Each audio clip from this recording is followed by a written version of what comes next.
Hello friends, आज हम discuss करेंगे ज्योग्राफी के वो क्वेश्चन यूपीएससी प्रीलिम्स 2009 और 2010 में आए थे। पहला सवाल है, which one of the following planets has largest number of natural satellite. दोस्तों, सैटेलाइट होते हैं दो तरह के, पहला होता है नेचुरल सैटेलाइट, दूसरा होता है artificial satellite.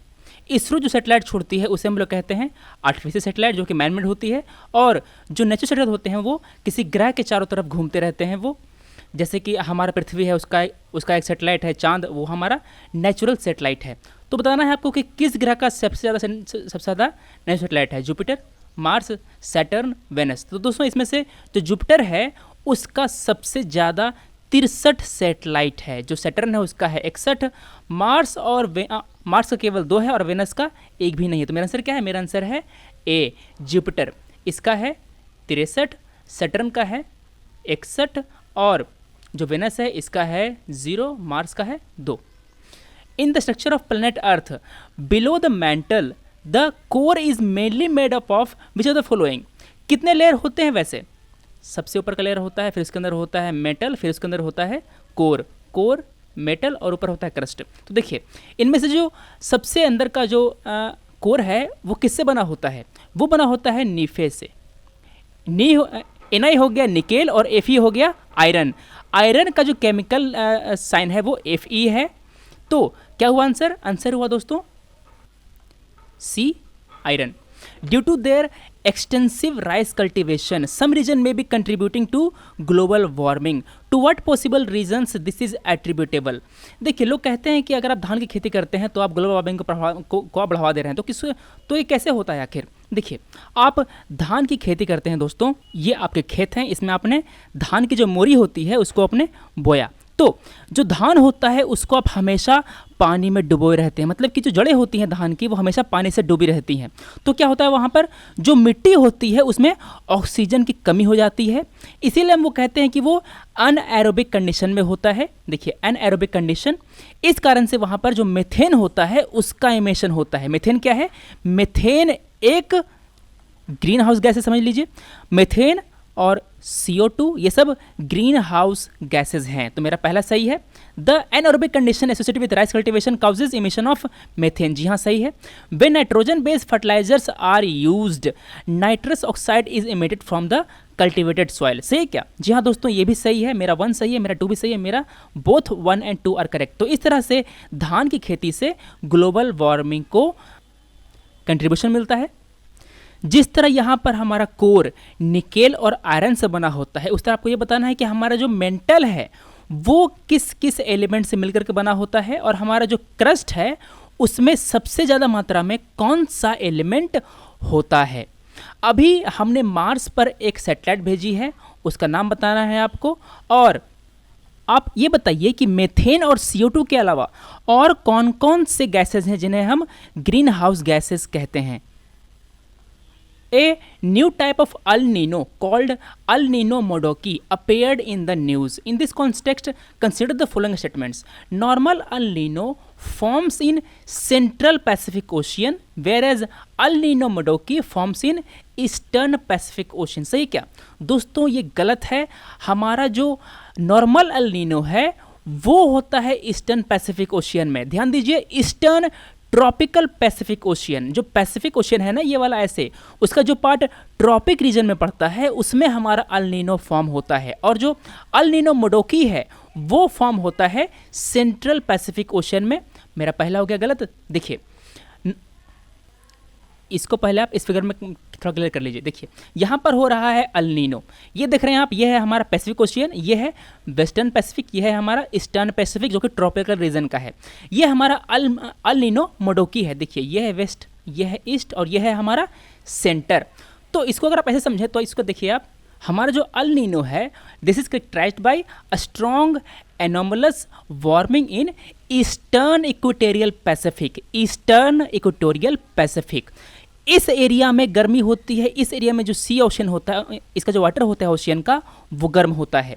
Al Nino Modoki is associated with a strong anomalous warming in central tropical Pacific. Centre पे, पैसिफिक के सेंटर पे पानी गर्म होता है, and cooling in the eastern and western tropical Pacific. East पे और वेस्ट पे होती है कूलिंग, इसलिए यहाँ पर जो हवा है वो नीचे सबसेंड होती है, देखिए यहाँ पर सबसाइड हो रही है, और जो सेंटर है यहाँ पर वार्मिंग होती है, यहाँ पर भाप बनता है और ऊपर की ओर बढ़ता है। तो अब सवाल पर चलिए, देखिए El Nino results in diminished hurricanes in Atlantic Ocean, but El Nino Modoki results in greater number of hurricanes with greater frequency. जी हाँ दोस्तों, ये अल नीनो मोडोकी की प्रॉपर्टी है। मेरा सेकंड सही है, मेरा पहला है जो गलत है। मेरा आंसर क्या है? मेरा आंसर है बी, 2 ओनली। दोस्तों मैं आपको एक बात बता दूं, जैसे अल नीनो होता है उसका ठीक उल्टा होता है ला नीना, और जैसे अल नीनो मोडोकी होता है वैसे ही होता है ला नीना मोडोकी। देखिए अल नीनो मोडोकी में जो सेंटर होता है वो होता है गर्म, इसलिए भाप ऊपर उठती है, और जो ला नीना मोडोकी है वहां पर भाप जो है नीचे, जो एयर है वो नीचे गिरती है। अगला सवाल, consider the following statements. Biodiversity hot spots are located only in tropical region. सही है क्या? दोस्तों ये गलत है, ये ट्रॉपिकल के अलावा अन्य रीजन में भी होता है। पहला गलत हो गया। India has 4 biodiversity hotspot, eastern Himalaya, western Himalaya, western Ghats and Andaman and Nicobar island. जी हाँ दोस्तों, ये स्टेटमेंट भी गलत है, मेरा सेकंड भी गलत है। देखिए इस क्वेश्चन को पढ़ते ही हमें पहले तो ये सोचना चाहिए कि आखिर बायोडाइवर्सिटी हॉटस्पॉट होता क्या है। तो biodiversity hotspot are area on earth with an unusual concentration of species, many of which are endemic to the area। मतलब कि वो जो स्पीसीज हैं वो केवल इन्हीं एरिया में पाए जाते हैं, इसके अलावा और वो कहीं नहीं पाए जाते हैं। And these species are under serious threat by people. उनका काफ़ी तौर पर हनन हो रहा है, उनका काफ़ी तौर पर जो उनका जो हैबिटेट है वो लॉस हो रहा है। तो देखिए कोई भी एरिया उसको हम बायोडाइवर्सिटी हॉटस्पॉट कब कहेंगे? जब वो 2 क्राइटेरिया को मीट करेगा, वो 2 कंडीशन सेटिस्फाई करेगा। पहली कंडीशन है एंडेमिज्म की, it must contain at least 1500 species of vascular plants as endemic. इतने प्लांट्स 1500 स्पीसीज जो प्लांट के जो स्पीसीज हैं वो एंडेमिक होने चाहिए, मतलब कि केवल उसी एरिया मिलने चाहिए, उसके अलावा और कहीं ना मिले। It has to have lost at least 70% of its original habitat.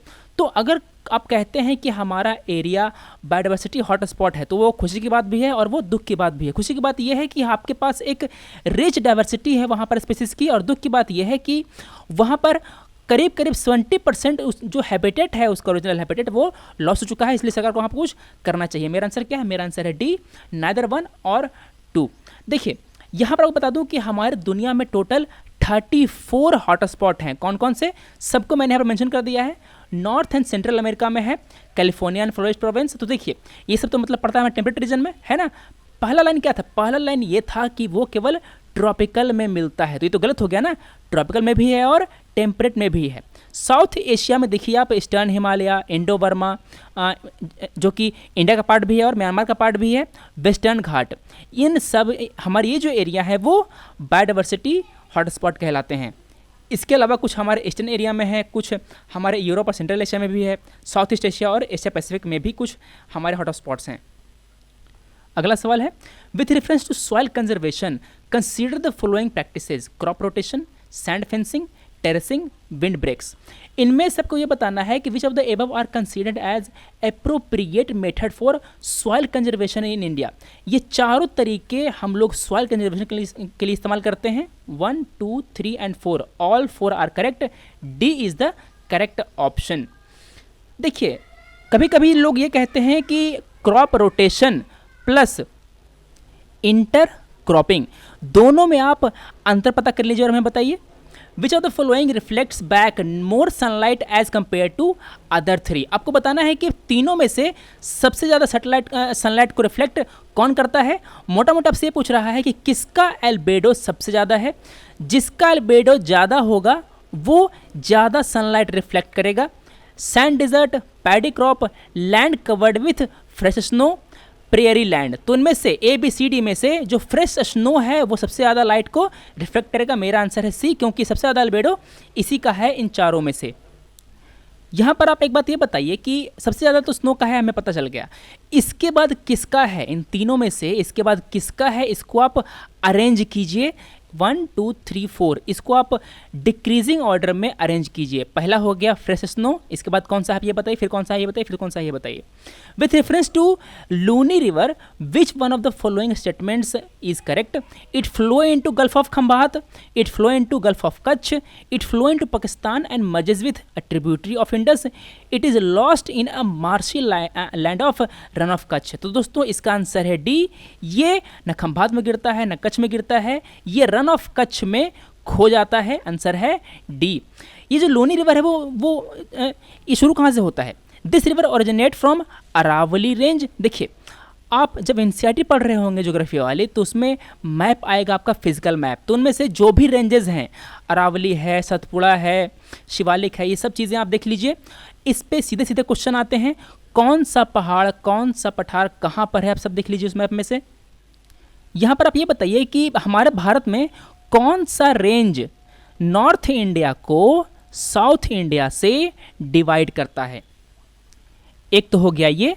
दूसरा क्वेश्चन ये कि हमारा जो वेस्टर्न घाट है, वेस्टर्न घाट का सबसे अंतिम पॉइंट मतलब कि सबसे सॉदर्न मोस्ट पॉइंट, देखिए ये है भारत, ये है हमारा वेस्टर्न घाट है, इसका सबसे अंतिम पॉइंट कौन सा है ये बताइए। ईस्टर्न घाट का सबसे अंतिम पॉइंट कौन सा है ये बताइए।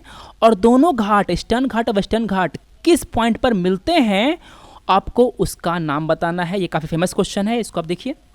ए geographical region has the following distinct characteristics: warm and dry climate, mild and wet winter, evergreen oak trees.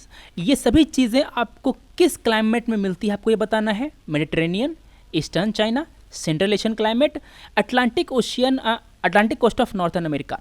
तो दोस्तों इनमें से जो तीनों प्रॉपर्टी हैं वो आपको मेडिटेरेनियन क्लाइमेट में देखने को मिलती हैं। This climate have mild rainy winter and hot dry summer of and evergreen oak trees. मेरा आंसर क्या है? मेरा आंसर है ए। What causes wind to deflect toward left in the southern hemisphere? क्यों हो? जैसे कि देखिए ये हमारा पृथ्वी है, पृथ्वी पर अगर कोई वायु चलती है तो अगर वो साउथ से नॉर्थ की ओर पास करती है तो वो क्या होता है, वो डिफ्लेक्ट करती है राइट की तरफ, और अगर वो नॉर्थ से साउथ की ओर आती है तो ये डिफ्लेक्ट करती है किधर, ये डिफ्लेक्ट करती है लेफ्ट की तरफ। तो आपको बताना है कि आखिर होता क्यों है। दोस्तों ये होता है हमारे कोरियोलिस फोर्स के कारण। ये फोर्स क्यों लगता है आखिर?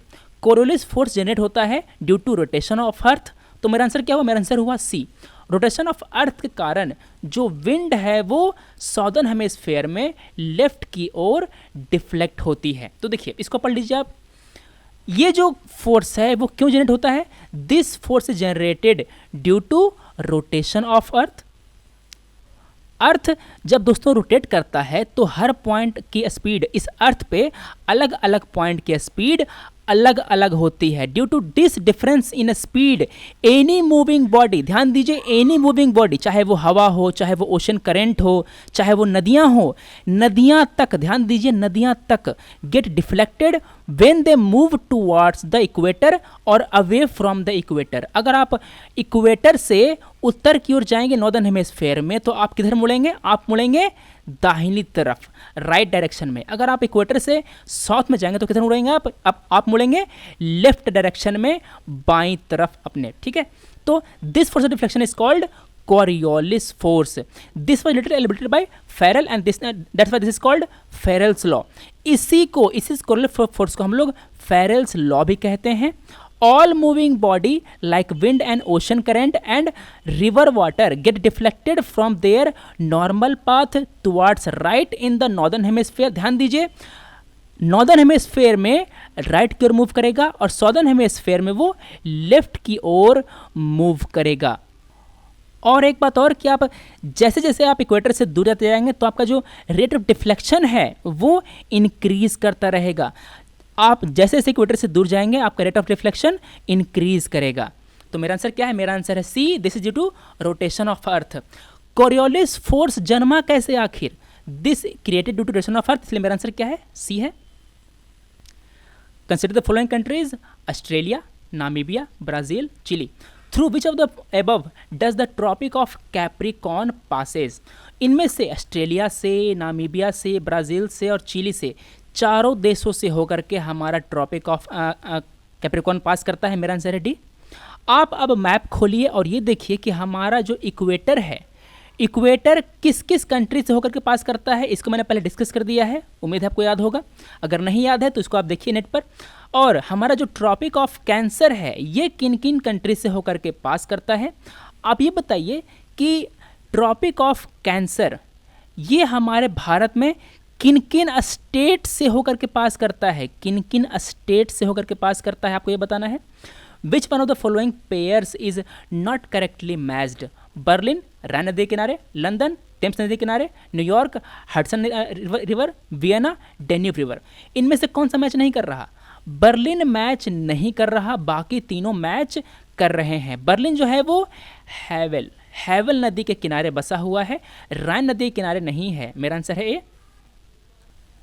Match list 1 with list 2 and select the correct answer using the code given below. पहले में दिया गया है आपको ज्योग्राफिकल फीचर्स, दूसरे में दिया गया है आपके कंट्रीज। ग्रेट विक्टोरिया डिजर्ट किस कॉन्टिनेंट में है या किस जो देश है वहाँ है? Australia, Canada, New Zealand, USA. Grand Canyon, Lake Winnipeg, southern Alps कहाँ है आपको बताना है। तो देखिए जो ग्रेट विक्टोरिया डेजर्ट है दोस्तों ये है कहाँ? ये है ऑस्ट्रेलिया में, ये काफ़ी फेमस डेजर्ट है, ये हमारे ऑस्ट्रेलिया में है। और जो ग्रैंड कैनियन है वो कहाँ है? ग्रैंड कैनियन है यूएसए में। बी मैच किया 4 से और ए मैच किया 1 से। तो देखिए ए मैच किया 1 से मेरा आया ये, फिर आया ये, मैंने काटा सी और मैंने काटा डी। अब देखिए जो ग्रैंड कैनियन है वो कहाँ है? यूएस में है। बी मैच किया 4 से, मेरा आंसर क्या हुआ?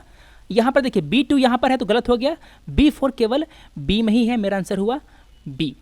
बाकी देख लीजिए आप। Cape Canaveral the site from which space shuttles are launched in US. ध्यान दीजिए यूएस में है ये केप कैनेवरल।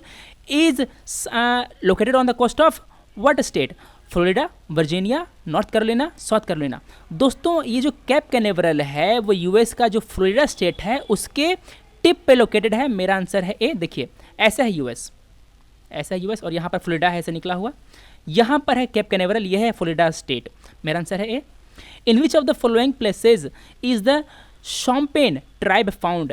ये जो ट्राइब था उस समय न्यूज़ में रहा होगा इसलिए सवाल में आया। अभी जो ट्राइब न्यूज़ में है दोस्तों उसके बारे में आप देख लीजिए आप। Nilgiri hills, Nicobar island, Spiti valley, Lakshadweep island. ये जो ट्राइब है वो कहाँ पर आता है? ये ट्राइब पाया जाता है हमारे निकोबार आइलैंड पे। मेरा आंसर क्या है? B. Which of the following can one come across if one travels through strait of Malacca. तो आपको पहले ध्यान देना है कि स्ट्रेट ऑफ मलक्का आखिर है कहाँ। देखिए ये है स्ट्रेट ऑफ मलक्का, इसके नीचे है इंडोनेशिया, इसके ऊपर है मलेशिया, फिर यहाँ पर है Thailand.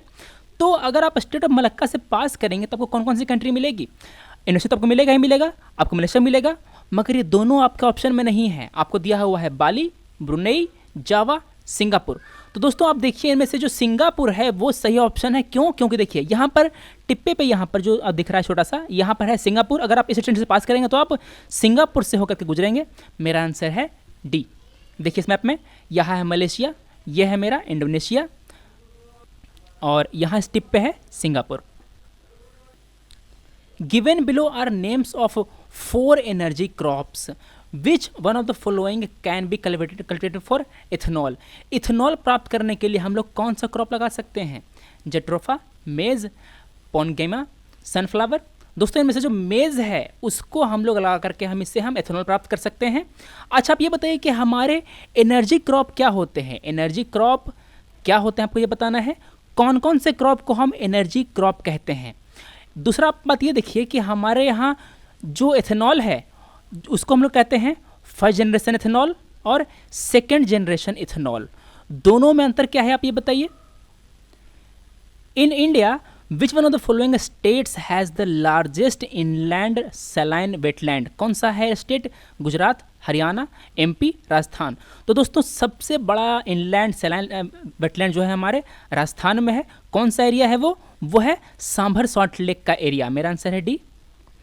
Consider the following regions. Eastern Himalaya, eastern Mediterranean region और नॉर्थ वेस्ट ऑस्ट्रेलिया। इनमें से कौन सा which of the above are biodiversity hotspot. दोस्तों इनमें से तीनों 1, 2, 3 ईस्टर्न हिमालय तो है मैंने आपको पहले ही बताया, और जो ईस्टर्न मेडिटेरेनियन रीजन है ये भी है और नॉर्थ वेस्ट ऑस्ट्रेलिया ये भी है। ये तीनों हमारे बायोडाइवर्सिटी हॉटस्पॉट हैं। मेरा आंसर क्या है? मेरा आंसर है डी। अगला सवाल है in India ports are categorized as major and non major port, मतलब कि मेजर पोर्ट और minor port. Which one of the following is a minor port in India? Kochi, Dahej, Paradip, new Mangalore. दोस्तों इनमें से जो दहेज है वो एक माइनर पोर्ट है, बाकी सारे मेजर पोर्ट है। मेरा आंसर क्या हुआ? मेरा आंसर हुआ बी। तो आपके दिमाग में ये सवाल आएगा कि आखिर हमारे यहाँ मेजर पोर्ट आखिर हैं कौन कौन से? तो देखिए नीचे यहाँ पर सारे जो 13 मेजर पोर्ट है मैंने यहाँ पर लिख दिया है। 1 2 3 4 5 6 7 8 9 10 11 12 13 13 मेजर पोर्ट हैं। कौन कौन से? Chennai port, Haldia, Jain port, Jawaharlal Nehru port, और जो इन्नौर पोर्ट है वो है कांडला, कोची, न्यू मंगलोर पोर्ट। देखिए न्यू मंगलोर पोर्ट तो हमारा ऑप्शन में था ही, है ना। और कौन कौन सा ऑप्शन था? न्यू मंगलोर है, पारादीप है और कोची है। तो देखिए पारादीप भी मेजर पोर्ट है, न्यू मंगलोर मेजर पोर्ट है और कोची भी मेजर पोर्ट है। देखिए यहाँ पर तो 3 तो हो गए मेजर पोर्ट, जो बाकी बच गया वो वाला वो था मेरा माइनर पोर्ट। पणजी, मुंबई, मारमागांव, तूतीकोरिन और विशाखापट्टनम, ये सारे हमारे मेजर पोर्ट हैं जिनका लोकेशन मैंने यहाँ पर दे दिया है, इसको देख लीजिए आप। चलिए अगला सवाल देखते हैं। The Dulhasti power station is based on which of the following reverse? किस पर बसा हुआ है ये? ब्यास, चेनाब, रिवर, रावी, सतलज। तो दोस्तों ये बसा हुआ है हमारे चेनाब रिवर पर। आंसर है बी। अच्छा, जब ये नदियाँ अगर सवाल में आ ही गई हैं तो अब ये बताइए कि जो ब्यास, चेनाब और रावी रिवर है वो कहाँ से निकलती है, किस कंट्री से होकर पास करती है? क्योंकि अभी हमारे यहाँ जो इंडस रिवर का जो ट्रीटी है वो भी थोड़ा सा न्यूज़ में था, उसमें जो नदियाँ हैं वो सब ये सब नदियाँ आती हैं ट्रीटी के अंतर्गत। उसको देख लीजिए आप, ये भी न्यूज़ में था। Which one of the following is the countries administrative capital new federal administrative centre of Malaysia? Kota Bharu, कोलाटेंगू, पुजराजिया और टैंपिंग। तो उसमें से कौन सा जगह है वो? आंसर है B. Factual question. Which one of the following rivers does not originate in India? Beas, Chenab, Ravi, Sutlej. अगर आप इन सब का ओरिजिन देख लेंगे तो आपसे आंसर हो जाएगा, होगा कि नहीं? तो इनमें से जो सतलज है इसका ओरिजिन हमारे भारत में नहीं होता। मेरा आंसर है D. Consider the following statements. In the world tropical deserts occur along the western margin of the continents within the trade wind belt। सही है क्या? जी हाँ दोस्तों, ये जो कॉन्टिनेंट ये जो हमारे जो ट्रॉपिकल डेजर्ट है वो इसी बेल्ट के अंतर्गत आते हैं। पहला सही है। In India eastern Himalayan region gets high rainfall from north east winds. सही है क्या? जी हाँ दोस्तों, इसी विंड से ज़्यादा उनको आता है। आंसर है C. Both 1 and 2 are correct. आप ये बताइए कि जब नॉर्थ ईस्ट की बात आ रही है, जब ईस्ट हिमालय की बात आ रही है, तो हमारे यहाँ पाया जाता है रेड पैंडा। रेड पैंडा का जो हैबिटेट है वो हमारे नॉर्थ ईस्ट में कहाँ कहाँ है, आप ये बताइए। फिर आप ये बताइए कि सबसे ज़्यादा बारिश वाला स्थान हमारे नॉर्थ ईस्ट में कौन सा है, जहाँ पर सबसे ज़्यादा बारिश होती है? Eight which of the following places do 2 important rivers of India originate while one of them. अच्छा, कहाँ से ओरिजिनेट हो रहा है आपसे पूछ रहा है, बाकी आपको हिंट दे रहा है कहाँ से ओरिजिनेट हो रहा है, आपको ये बताना है। Which one of them flows towards north and merges with another important rivers flowing towards bay of Bengal. जो नदियां हैं वो जा रहे थे बे ऑफ बंगाल की तरफ। ये जो रिवर है वो नॉर्थ की ओर जाती है और किसी एक नदी से जाकर के मिल जाती है जो कि बे ऑफ बंगाल में आकर गिर रही होगी। दूसरी जो नदी है the other one flow toward Arabian sea. दूसरी नदी जो है वो अरेबियन सी की तरफ जाती है। तो ये कौन सी नदियां हैं? पहली है नर्मदा, दूसरी है सोन। दोनों जो नदियां हैं वो कहाँ से निकलती हैं? वो निकलती हैं अमरकंटक हिल से। मेरा आंसर है ए। अगला सवाल देखिए। इंडिया, अच्छा इसको मैप पे देख लीजिए, यहाँ पर मैप है मेरा। ये है नर्मदा रिवर और ये है सोन जो कि जाकर मिलती है ऊपर। Consider the following statements. India does not have any deposit of thorium. भैया हमारे थोरियम जो डिपॉजिट हमारे पास भर के पड़ी हुई हैं, टोटल वर्ल्ड का जो 12% डिपॉजिट है वो हमारे यहाँ इंडिया में है। तो अगर हम कहते हैं कि डज नॉट हैव तो ये तो गलत हो गया। मेरा 1 गलत है। Kerala's monazite sand contain uranium. Thorium contain करता है, ठीक है। मेरा दूसरा जो है वो गलत हो गया। मेरा आंसर क्या है? D, neither 1 nor 2। Thorium is estimated to be about 3 to 4 times more abundant than uranium. हमारे पृथ्वी के अर्थ क्रस्ट में यूरेनियम से ज़्यादा है थोरियम, तो फिर भी हम लोग इसको इस्तेमाल क्यों नहीं करते अपने न्यूक्लियर रिएक्टर में? दोस्तों कुछ जो एलिमेंट होते हैं वो फिजनेबल होते हैं, कुछ जो होते हैं वो फिजनेबल होते हैं। जो फिजनल मैटर होते हैं उनको हमें कन्वर्ट करना पड़ता है उस फ्यूल में, तब जाकर के हम उसको इस्तेमाल कर पाते हैं। जो थोरियम है उसको हमको कन्वर्ट करना पड़ेगा, और जो टेक्नोलॉजी होगी वो थोड़ी सी अलग होगी जिसको अभी हम डेवलप कर रहे हैं। जो मोनाजाइट सैंड है वो 2.5% थोरियम को कंटेन करता है। अगला सवाल देखते हैं। India is a party to Ramsar convention. दोस्तों जब भी आप ऐसे कन्वेंशन देखें तो आपसे क्वेश्चन आना चाहिए दिमाग में कि आखिर ये कन्वेंशन बाइंडिंग है क्या। रामसर कन्वेंशन जो है वो बाइंडिंग नहीं है, this is not legally binding, but जो इंडिया है वो इसका पार्टी है, इसने इसको साइन किया है। This convention has declared many areas as Ramsar site. अब ये बताइए कि भारत में कौन कौन से एरियाज रामसर साइट के अंतर्गत आते हैं। Which of the following statement best describe as to how we should maintain these sites? These Ramsar sites को हम कैसे maintain करें? Keep all the sites completely inaccessible to man so that they will not be exploited. सही है क्या? दोस्तों ये गलत है, आपको इसको कंजर्व करना होगा, उसके लिए आपको ह्यूमन की इंटरवेंशन चाहिए ही चाहिए। Conserve all sites through ecosystem approach and permit tourism and recreation only. जी हाँ दोस्तों, ये करना सही है, हमको ह्यूमन इंटरवेंशन है वो करना ही होगा, मगर हमको हमारा जो अप्रोच होगा वो काफ़ी इकोसिस्टम वाला होगा। मेरा आंसर है B, conserve all the sites through ecosystem approach for a period without an exploitation with a specific criteria and specific period for each site, then allow sustainable use of them by future generation. ये बाकी जो तरीके हैं दोनों, इसको हमारे convention में mention नहीं किया गया है, सी सही है। अच्छा आप ये बताइए कि ये जो रामसर कन्वेंशन है इसका पूरा जो फॉर्मल नाम है वो क्या है। इसका फॉर्मल नाम है international treaty for conservation and sustainable use of wetland. मतलब कि ये है कि जो रामसर कन्वेंशन है वो वेटलैंड से डील करता है, which is not legally binding. जो रामसर है, रामसर एक टाउन है जो कि ईरान में है। कहाँ है? ईरान में है। This treaty aims the conservation and sustainable utilization of wetland to stem the progressive encroachment and the loss of wetland now and in the future.